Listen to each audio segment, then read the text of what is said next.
we are live on YouTube as well. Good morning, Pinkalicious for you. Love your name. Thanks for joining us. Today we are talking about how to solve event planning nightmares like a pro. And the nightmare that we're focusing on today is event engagement.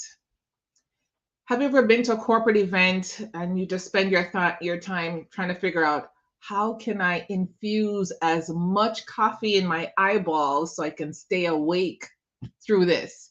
It's boring, boring. But it's a corporate event, it's with your company, your boss is there, the department heads are there, and you have to show up and be present. So you're like this. Boring. So today I'm going to give you 7 ways to keep your corporate event engaging.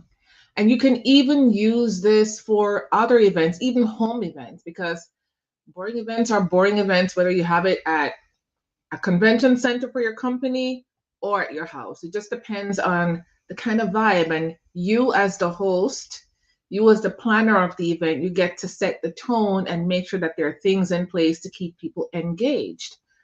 I mean, that's why at kids' parties, there's a bounce house, there's a balloon person, there's a face painting person, there's rock climbing walls, so many different things. All right, so we're going to talk about that today. My name is Melody Dixon, and I am the CEO and founder of Pro Event Planners, curators of eco-focused events. And I plan events for people who are steeped in all things sustainability. That means in their home life, they're managing water and food waste and energy waste, and they're composting, maybe even gardening. And they take that into their business where they manage paper waste and money waste and time waste and energy waste. And they do things to support the environment. They also take that into their events. And so when I do their events, we use a lot of apps and digital things, and we compost, and we don't use plastic, so many different things to make an event eco-focused. And that's why they call me, because that's what I do. I also support those who have no idea what sustainability is or how to even begin to become eco-focused. For those special clients, I hold their hands and we take tiny steps. I show them what to do. We take tiny steps that over time, when compounded, make a big impact on the environment and on their business. And then they'll get into the flow of it and the seed is planted, and before you know it, they're doing things at their home, like turning off the light when they're not using it, or instead of getting regular light bulbs, they make sure they get the LED light bulbs. And then before you know it, they're more conscious and they're spreading the word, and it now becomes a part of their corporate culture. So what is sustainability? This is meeting the needs of the present without compromising the ability of future generations to meet their own needs. I like to explain it as, God is expansive. God created the universe very intentionally. So he created different types of flowers that attract different types of butterflies that pollinate different kinds of plants. It's all working together. It's all intentionally done, and it's all so creative. And because we're from God, we too are creative. We get to create art, make new recipes, sew things, build things, start a business, start a garden, do different creative, expansive things. We get to live our fullest life possible, but we should do so intentionally so that the resources we have today, our kids will have access to it, our grandkids, and our family 10 generations deep should be able to start a garden, create art using the same resources we have today. So that's my definition of sustainability. Now, there are 3 pillars to sustainability. The first one is reduce. We have so much resources now, less than we did in the past, because we haven't really caught on to this whole sustainability. I guess not a trend. It's like it should be a way of life more than just a trend. But right now it's on trend for some people. And we just use things, we ride it till the wheels fall off. So now we get to reduce what we're using and use what we have wisely.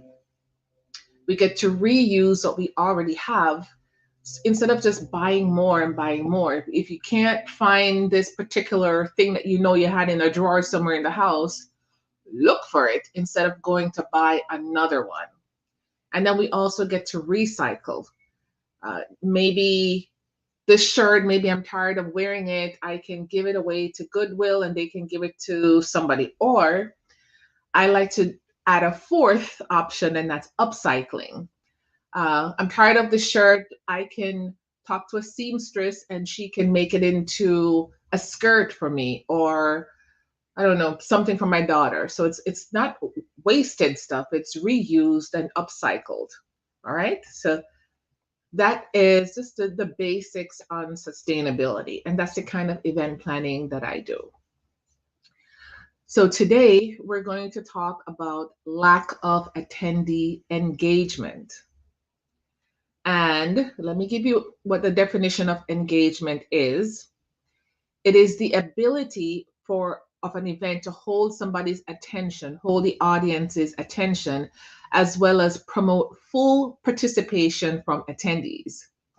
Pinkalicious, if you see me looking down, I'm going on YouTube. So when I look here, it's Instagram. Down here, it's YouTube. So I'll be going back and forth.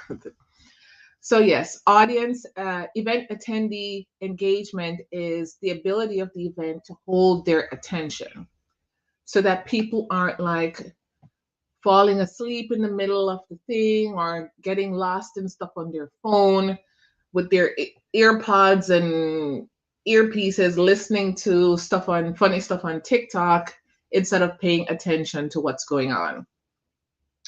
So an organized event management process is, let's see, I have some notes here on this. I want to make sure that, yes, so if your event is organized, you get to incorporate certain things in the program that's going to keep the attendees engaged. And it's one of the, I guess, parameters that attendees use to decide if the event was worth going to and if they had a good time. Not only the decoration, not only the food and drinks, but also did they hold my attention? So the first tip I'd like to share, I have 7 of them. The first tip is the purpose of the event must be communicated clearly at the start of the event. So when the MC goes on stage and says, "Welcome to the 2024 real estate conference," and then he goes or she goes into, our intention with having this event is to talk about new trends in real estate, share some insightful statistics, give you some tips on selling or buying or getting investors. That way people, if their company instructed them to attend the event and they're like, why am I really here? We come to this thing every year, like, what's the purpose? In the list of the itinerary, when the MC reads everything or talks about everything, you're like, oh, I want to get into real estate investing, or I'm already in real estate investing, but I could always use some more best practices or some tips or ways to get in touch with new investors. So then you set the expectation for what's about to come.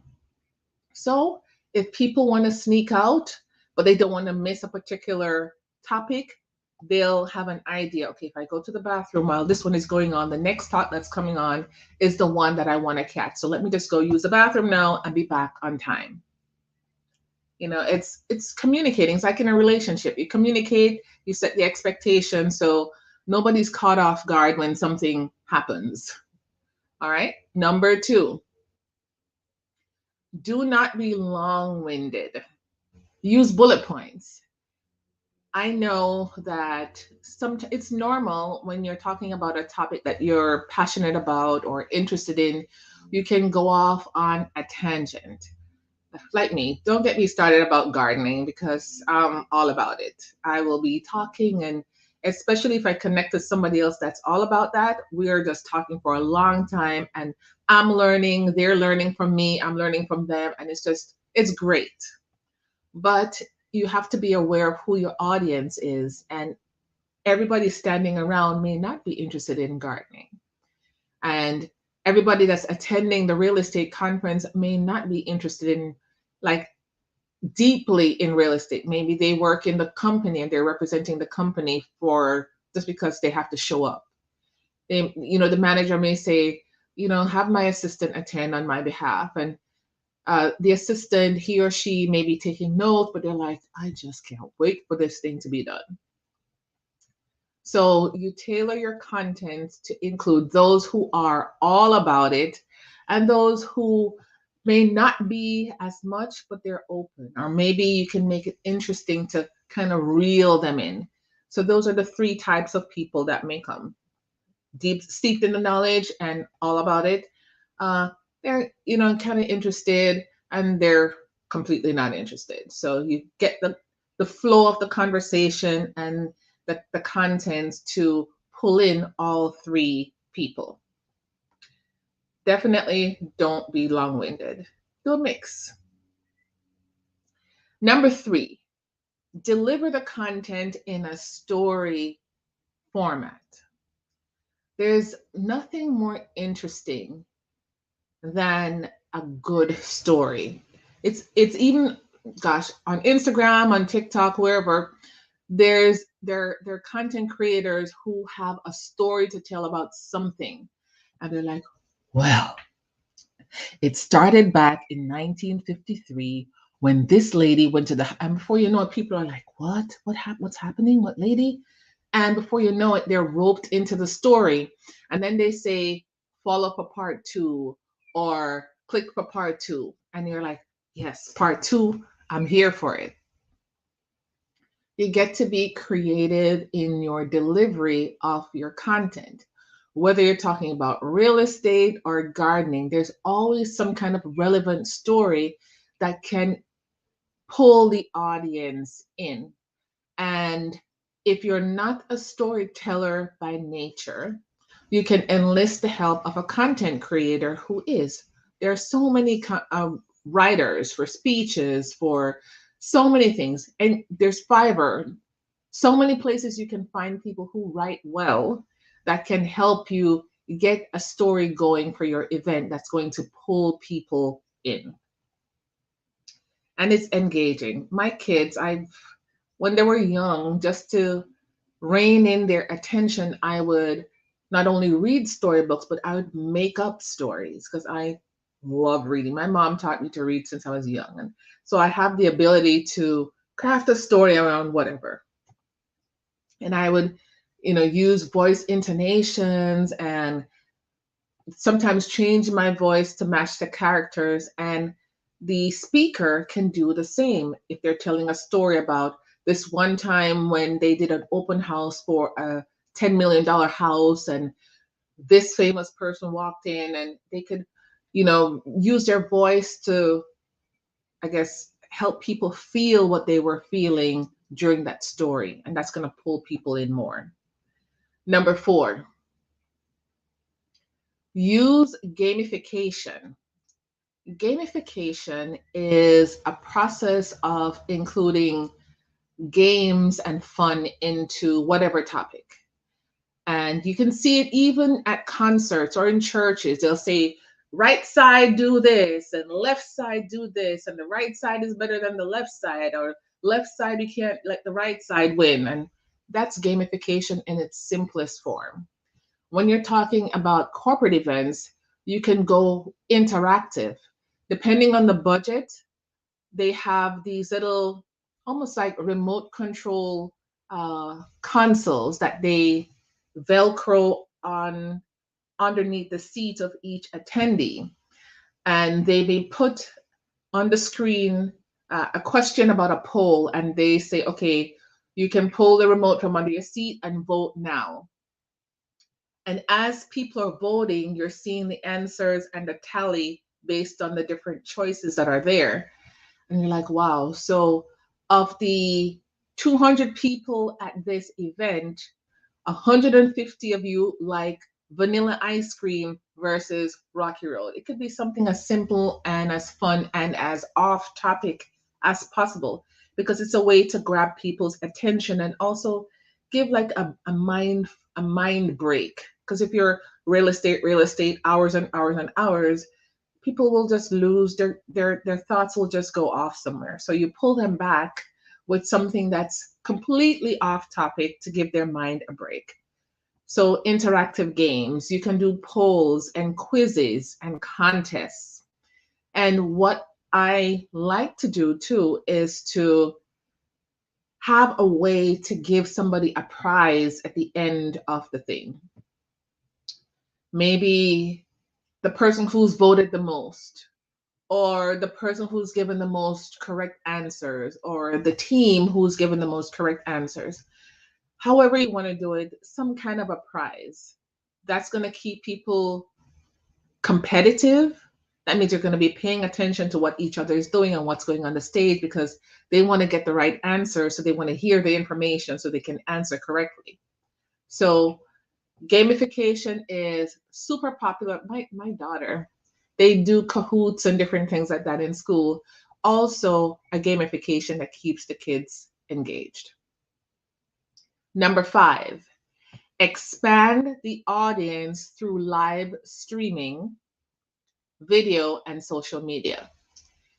One thing I learned about the pandemic is it was an opportunity.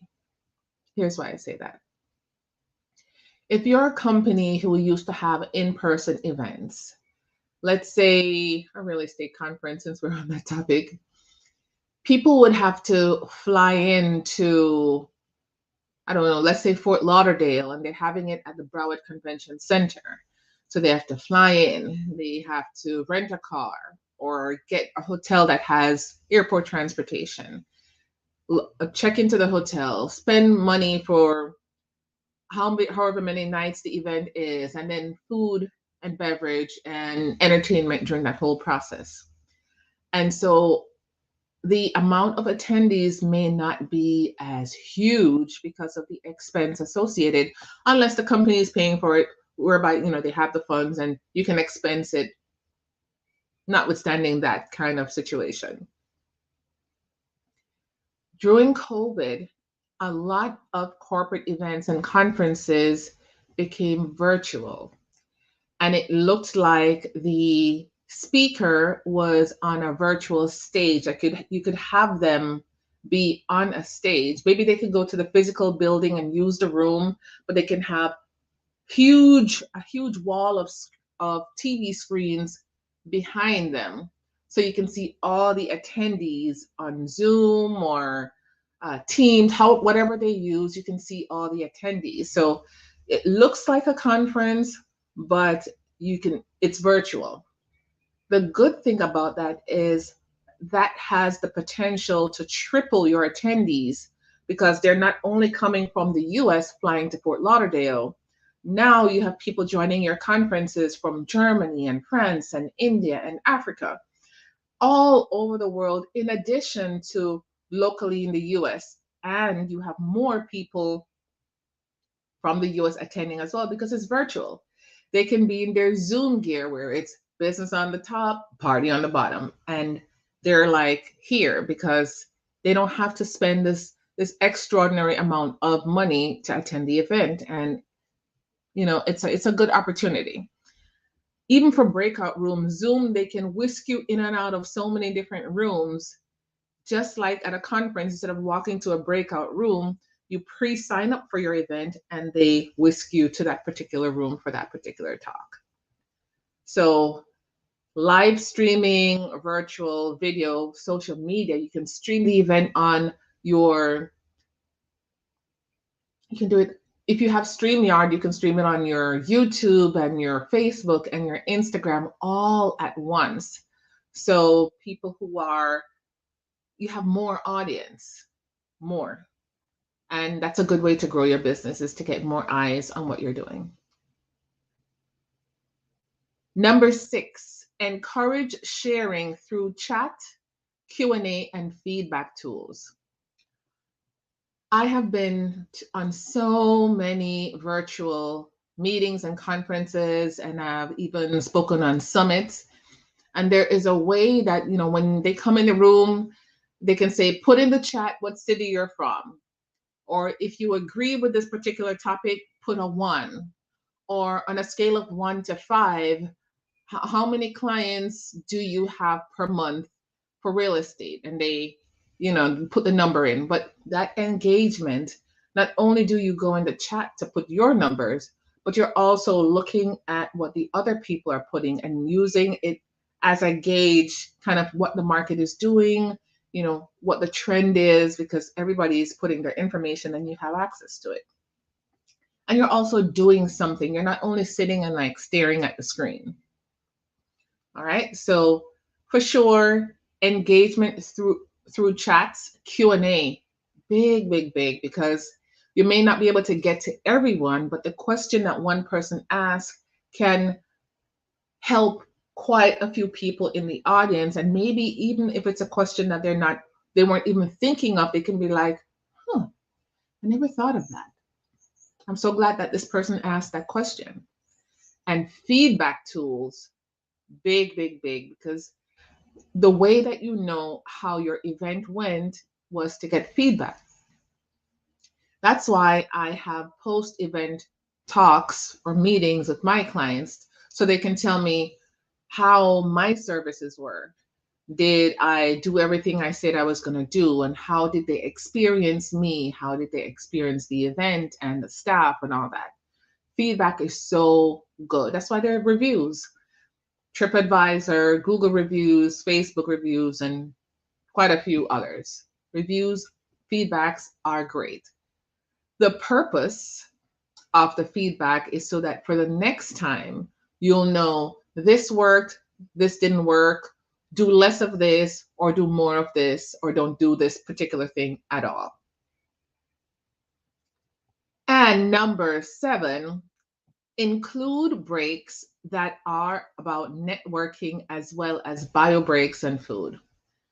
So a bio break, of course, is when they have been, let's say it's an hour talk. They may give you a 10-15 minute break to go use the restroom and drink some water, maybe grab some cookie and soda in between, because they have stations outside, depending on the conference. They'll have like a little food station so you can pick up snacks, some nuts, some fruit, and then you take a few minutes break, charge your phone. They have phone charging stations, so you can charge your phone, and then you go back into the meeting 15 minutes later.